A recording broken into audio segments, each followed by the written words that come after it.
xaar mooy sa secteur muy justice. oui même justice bi soo ko jëlee. moom du ci mën a bokk moom professeur parce que suñ justice moom dañu naan elle est aux ordres. oui xam nga justice et aux ordres loolu soo seetloo dafa nekk loo xamante ni des fois dañ koy wax fu bëri gis nga Macron bi mu nommé ministre de l'éducation ministre de la justice bu bees bi Dupond-Moretti mooy avocat bi te magistrat yi xeex ak moom fi nekk nii bi mu ñëwee lu mu wax président bi ci boppam moo ko dama bëgg nga moderniser ma justice yokkal ma indépendance justice yokkal ma indépendance justice. pourquoi parce que France dañu considérer que foofu justice bi indépendant soo seetloo sax président Macron li mu répondre bi gars yi defee mise en examen ministre de la justice bi mu répondre dafa ne en France la justice n'est pas un pouvoir c'est une autorité et je n'accepterai pas qu'elle devienne un pouvoir. moom Macron. parce que France ñoom dañuy wax autorité judiciaire am waxuñu pouvoir judiciaire ñoom général de Gaulle dafa doon wax ne pouvoir mooy ku ñu fal ne le président bi dañ ko fal pouvoir la mu ni assemblée député dañu ne fal pouvoir la mu ni justice kenn falu leen duñu pouvoir autorité la ñu moo tax ñoom dañuy def autorité judiciaire boo xamante ni c'est une autorité ñun nag dañuy def option pouvoir judiciaire te pouvoir judiciaire boobu ak lu ñu munti wax nag am na ñaar yoo xam ne au moins mun nañ ko ci reconnaître benn bi mooy am nañu statut boo xamante ni daf leen di protéger par exemple fii munoo benn magistrat li mu def neexu la nga ne dama koy sanctionner dàq ko justice bi munoo ko même pour affecter ko munoo ko sur le magistrat du siège. ñu ngi koy def ay sauf les nécessités de service waaw peut-être foofu mooy am problème nécessité te léegi c'est encadré nécessité dañuy expliquer mooy lan donc léegi nag mën nga ne su ma ko defee peut-être man dañ ma mere wala mais kenn mënuloo dara. kenn mënuloo dara par exemple soo nekkee fii président cour suprême nga xas ko ba nekk def leen mënuluñu la dara. président cour suprême Sénégal bi. soo rentré benn décision bu neexul état bi lu ñu mën def. sañu ko de. mais mënuñu ko bu ko defee du fa defaat une semaine. non justement dina fa def nag une semaine. su neexee président mu débarqué. non du ko débarquer à tout moment les magistrats du siège mënuñu la débarquer à tout moment c'est encadré c'est le principe de l'inamovibilité. Inamovibilité duñu la affecté sans ton consentement sauf les nécessités de service te nécessités de service c'est donc du point de vue du statut magistrats yi am nañu indépendance les magistrats du siège parce que magistrat du parquet procureur la procureur c'est pour appliquer la politique pénale de l'État mënoo am indépendance comme juge bi ni muy amee indépendance politique pénale mooy lan mooy dañuy toog bi yàgg ñu ni léegi Sénégal dafa bari viol ñu ni procureur yi léegi viol su amatee nit ñi arrêté leen bu gaaw et puis soo leen di juger na ngeen sévère politique pénale état bi ñu ne léegi gis nañu vol de bétail bi dafa bari ñi nekk vol de bétail soo leen jëlee que les sanctions soient maintenant exemplaires politique pénale état mooy def loolu su xoolee li am danger ci dëkk bi li nga xamante ni dafa nekk ay menaces ak yooyu procureurs yi ñoom loolu mooy seen liggéey mais les magistrats du siège am nañu indépendance te mun nga joxe ay exemples yu bari man de nit ñi sentiruñu loolu fii moom jàpp nañ ne magistrat yi ñoom am na lu leen tënk parce que toujours li ñuy rendre comme décision day favorable à l'État. ça dépend ci yan exemple par exemple. comme procès Karim Wade procès Khalifa Sall dernièrement l'affaire Sonko avec le doyen des juges ñu koy ñaanal yàlla yërëm ko bëri na daal.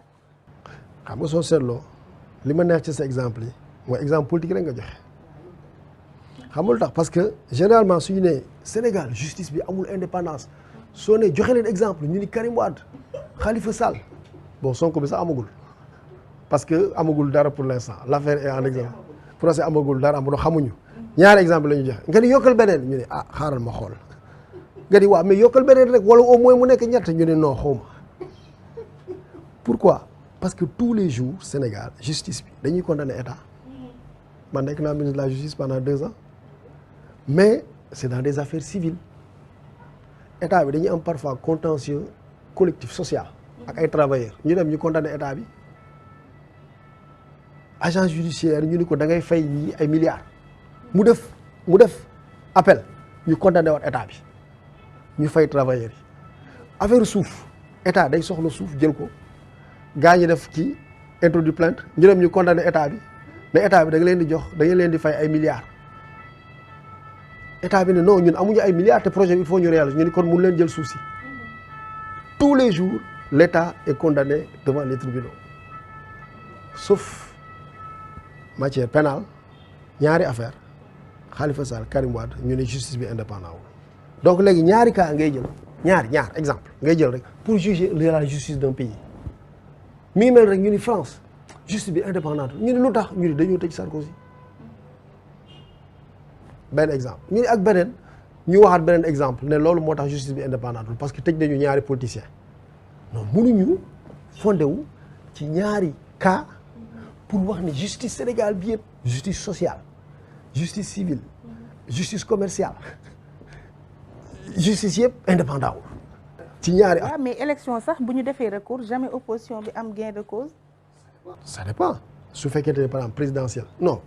soo seetloo présidentielle 2019 bi recours amul. waaw recours amul. lu tax. xanaa dañoo xam ne même chose moo fay moom la non jëlee. parce que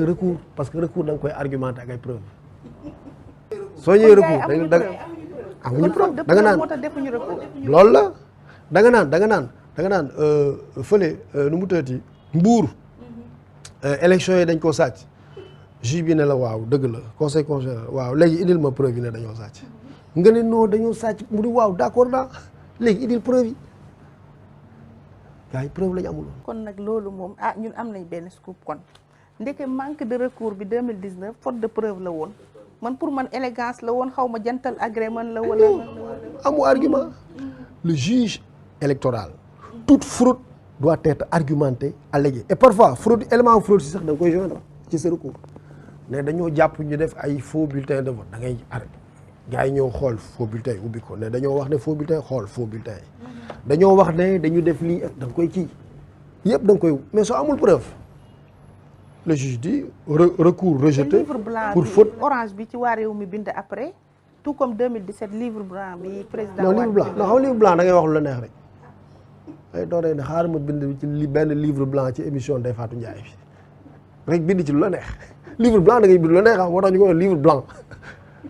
mais recours en justice du livre blanc de loo wax dafa am foo koy teg loo wax da nga koy argumenté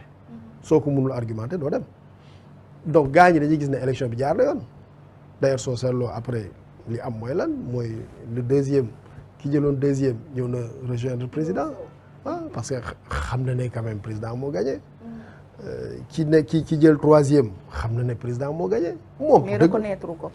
waaw reconnaître ko moom dëgg la que moom amoon na benn représentativité bu importante waaye doyul woon pour gagner élection xam nga de réew il faut nga mun a dépasser 20% pour mun a nekk président de la république Sénégal fii soo demee ba 15 baax na waaye doo jàll. def nañ fi élection Idriss Seck am 17% 2007 Idriss Seck mi ngi amoon 17% Niass 2000 mi ngi amoon 17% mais doyul soo franchir la barre de 20 ci ngay mun a qualifier pour dem second tour. comme 25 yi président Macky amoon en 2012. 26 waaw. très bien mi ngi mel ne fu mu ne gis nga Idriss Seck par exemple moom xam nga amoon na 25 je pense dernière élection yi su troisième candidat bi amoon 22.